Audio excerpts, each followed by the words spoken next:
Le Volkswagen Tiguan est équipé uniquement de groupes motopropulseurs turbocompressés, essence 1.4, 122, 150 chevaux, 2.0, 170 et 200 chevaux, et diesel 2.0, 140 chevaux. Le moteur essence 1.4 a reçu à plusieurs reprises le titre de moteur de l'année. Ce moteur présente d'excellentes performances en termes de dynamique, de respect de l'environnement et d'efficacité. Mais les propriétaires se posent de nombreuses questions sur sa fiabilité. En raison de la charge à haute température, les pistons souffrent grandement. Dans ce cas, les propriétaires sont divisés en deux types, ceux qui ont eu ce problème pendant la période de garantie et ceux dont les pistons ont grillé après l'expiration de la garantie et ont dû effectuer des réparations coûteuses à vos propres frais. Sur les versions pré-restyling de ce groupe motopropulseur, l'entraînement par chaîne de distribution est utilisé.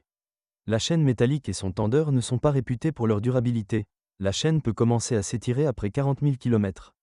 Les signaux indiquant la nécessité d'un remplacement seront une vitesse instable, un coup sonore sous le capot et le grondement diesel du moteur. Le moteur 2.0, quelle que soit la puissance, crée beaucoup moins de problèmes pour ses propriétaires, mais frappe le portefeuille avec une consommation de carburant élevée. En ville jusqu'à 15 litres au 100. Les principaux problèmes comprennent l'étirement de la chaîne de distribution, la défaillance du tendeur de chaîne, l'augmentation de la consommation d'huile et les fuites dans le système de refroidissement du moteur. Quant au moteur diesel, traditionnellement, pour les voitures des constructeurs européens, il souffre d'un système d'alimentation en carburant sensible à la qualité du carburant diesel. Par conséquent, afin d'éviter des réparations coûteuses, vous ne devez faire le plein que dans des stations-service éprouvées. La plupart des Volkswagen Tiguan diesel sont équipés d'un filtre à particules DPF qui, lors d'une utilisation constante de la voiture en mode ville, se bouche rapidement. Des problèmes surviennent souvent avec le système de recirculation des gaz. Les moteurs diesel peuvent être équipés soit d'un entraînement par courroie de distribution, soit d'un entraînement par chaîne. Selon la réglementation, la courroie doit être changée tous les 90 000 km, mais de nombreux propriétaires recommandent de le faire un peu plus tôt, tous les 70 à 80 000 km. Il convient également de noter que l'entretien est plus coûteux que celui des unités à essence. Il vaut mieux refuser d'acheter une voiture importée d'Europe, car une telle voiture aura un kilométrage d'au moins 150 000 km, ce qui signifie qu'elle nécessitera bientôt des réparations coûteuses sur la plupart des composants. Le Volkswagen Tiguan était équipé d'une boîte à 6 vitesses. Transmission manuelle ou automatique, et une transmission robotique a également été installée ici. On a déjà beaucoup parlé de la fiabilité de la DSG, si nous parlons spécifiquement de l'exemple de cette voiture, alors selon les statistiques, la mécatronique et l'embrayage, avec un fonctionnement soigneux, durent 70 à 90 000 km, des réparations coûteuses sont alors nécessaires. La transmission automatique est peut-être la plus fiable parmi les transmissions présentées. Sur certains exemplaires, au fil du temps, des à-coups ou des à-coups apparaissent lors des changements de vitesse. Ce problème est résolu en faisant clignoter la centrale. La mécanique est également assez fiable, la seule chose qui ajoute des inconvénients ici est le changement de vitesse peu clair et le remplacement de l'embrayage tous les 60 000 à 80 000 km. Le système de transmission intégrale est mis en œuvre à l'aide de l'embrayage Haldex 4. Ce système a fait ses preuves sur la plupart des crossovers, aussi bien européens que japonais.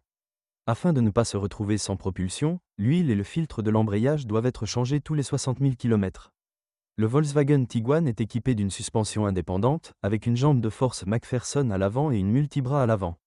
Arrière, la suspension du crossover, en fonctionnement normal, ne suscite aucune plainte. Sur de nombreuses voitures, après un kilométrage de 100 000 km, le roulement extérieur de l'arbre de transmission tombe en panne. Son remplacement est assez coûteux, il est remplacé assemblé avec l'arbre de transmission, le coût est d'environ $300 américains. En hiver, même à faible kilométrage, lors de la conduite sur des routes inégales, on entend les blocs silencieux des bras de suspension avant maintenus ensemble, mais après échauffement, les grincements disparaissent. Le plus souvent, vous devez changer les jambes de force et les bagues stabilisatrices tous les 30 000 à 50 000 km.